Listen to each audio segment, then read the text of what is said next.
reduced to the most simple elements of it, and when I look at these, I see this is a tattoo design. You look at that old style. That looks like a tattoo to me. A carving design is different. A regalia, like on the clothing, that's different. Jewelry is different. Tattoo's different. And so even though they all have similar shapes, each design is different. So this to me is something that I would prefer to tattoo versus something you'd see in a print. Like a painting. A painting design is completely different to me than a tattoo design. Are there many women getting involved in carving or painting or tattooing? When I was at Frida Giesing, it was 90% women. Really? Yeah. That's strange. All women, yeah, it has. I think one of Dale Campbell's pieces is in here. She's female.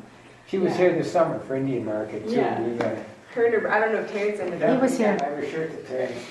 One of the only women artists carving at that point. She's the only female artist that I've been able to study. Because I asked my instructors, all we talked about was all these men. I said, what about the women? Because there's so many of us. And he was like, Dale Campbell. I'm like, that was it. So yeah, I think last year it was mostly women as well. So you're starting to see a lot of women going through, which is interesting.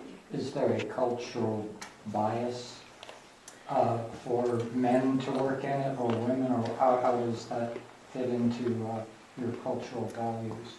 I think patriarchy comes from the church. Women were kind of the boss applesauce back in the day.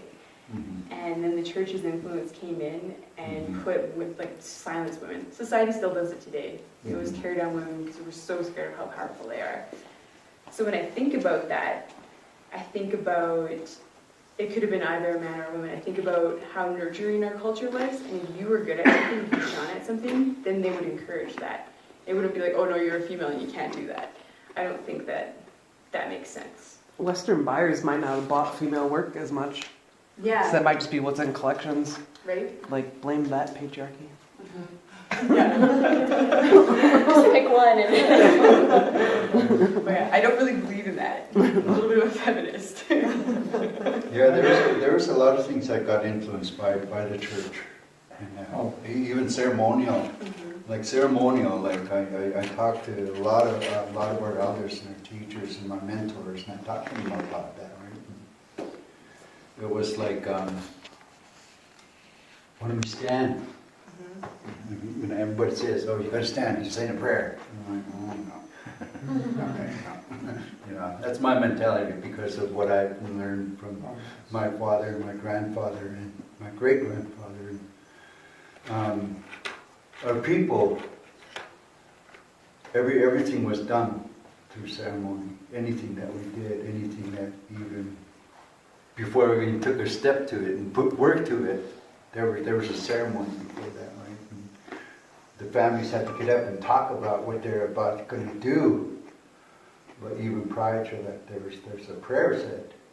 And even when that started, everybody was there. Everybody was invited to witness what was going on. Because basically I'm calling these in to be my witness.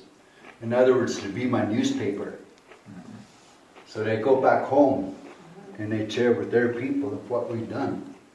So that way, if I go to another gathering and come back, and then all of a sudden somebody says, no, he didn't do it correctly, and I'm like, well, I have these two right here. But in that sense of that, when somebody was getting up to chant, we call it suet, sing and chant.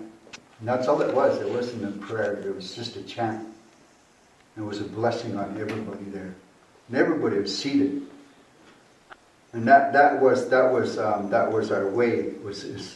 That was a sign of respect when they walked in that house, and they sat down. That was that respect, because they respected that call.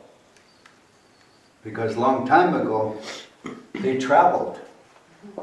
They traveled a long way to invite other villages to come to their memorials, gatherings, feasts, stuff, right? So anytime that anybody came to you, it was really honored. They're honoring that family.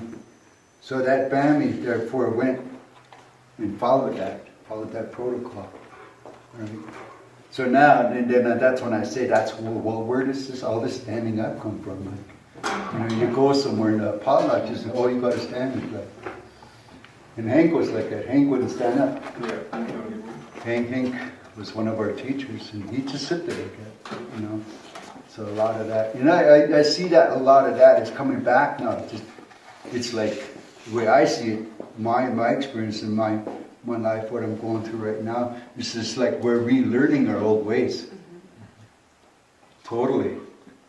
So when I look at it, nothing's ever lost.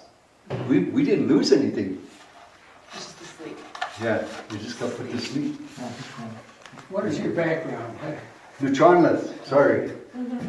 Sorry, I come from the west coast of Vancouver Island, Right. Nuu-chah-nulth, yeah. Nuu-chah-nulth Did you Nation. lived in Santa Fe for a while? Or?